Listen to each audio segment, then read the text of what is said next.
तो मित्रों स्वागत है तमारू वेधर ऑफ इंडिया चैनल और हवामाननी नवा जूनी फेसबुक पेज पर बंगाळनी खाडीनी सिस्टम जे गई काले सांजे डिप्रेशन में फेरवाई गई हती ते हवे पश्चिम दिशा तरफ आगळ वधी रही है और अत्यारे ओडिशाना विस्तारों पर स्थित है ने हजू पण डिप्रेशन रूपे ज छे। आ सिस्टम अहींथी मुख्यत्वे पश्चिम दिशा तरफ आगळ वधे तेवी संभावना है। जे अगाऊ आपणे ट्रेक आप्यो हतो तेमां कोई खास फेरफार हजू नहीं। आ दिशा में आ सिस्टम आगळ वधी सके छे अने 28 तारीखनी सांज आसपास महाराष्ट्रना जे गुजरात दक्षिण गुजरात लागू विस्तारों छे ते आवी जशे अने त्यारबाद आ सिस्टम दक्षिण गुजरात अने सौराष्ट्र एटले के जे खंभातना अखातवाळो विस्तार छे ते बाजू आगळ वधी सके छे अने खंभातना अखातवाळा विस्तारथी आ सिस्टम आगळ वधी अने सौराष्ट्रना विस्तारों पर आवीने त्यारबाद त्यांथी फरीथी पश्चिम दिशा तरफ आगळ वधी અને અરબ સાગરમાં જઈ શકે। અરબ સાગરમાં જઈ અને આ સિસ્ટમ ફરીથી મજબૂત થઈ શકે। હવે સિસ્ટમ થોડી ઉપર ચાલી રહી છે, સૌરાષ્ટ્ર તરફ સિસ્ટમનો ટ્રેક આવી રહ્યો છે, જેને લઈને સૌરાષ્ટ્રના વિસ્તારોમાં અગાઉના અંદાજ કરતાં વરસાદમાં થોડો વધારો થઈ શકે છે।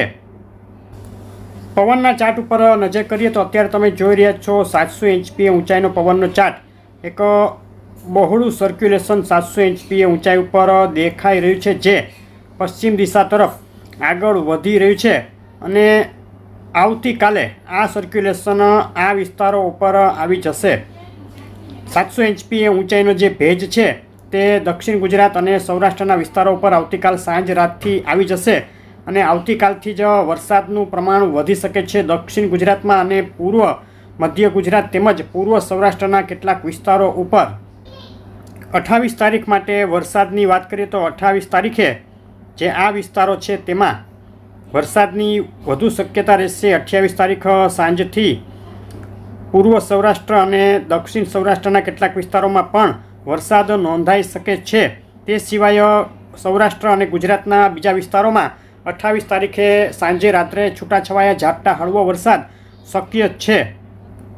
29 અને 30 તારીખની વાત કરીએ તો મધ્ય ગુજરાતના વિસ્તારો, દક્ષિણ ગુજરાતના વિસ્તારો તેની સાથે સૌરાષ્ટ્રના આ વિસ્તારોમાં 29-30 તારીખે વરસાદની શક્યતા ગણી શકાય।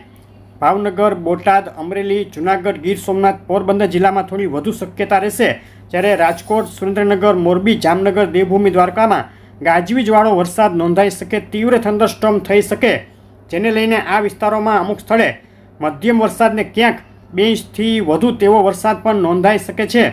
પૂર્વ મધ્ય ગુજરાતમાં અમદાવાદથી લઈ અને દાહોદ સુધીના વિસ્તારોમાં પણ ગાજવીજ સાથે વરસાદની શક્યતા 29-30 તારીખે ગણી શકાય। 1 થી 3 ઇંચ સુધીનો વરસાદ નોંધાઈ શકે।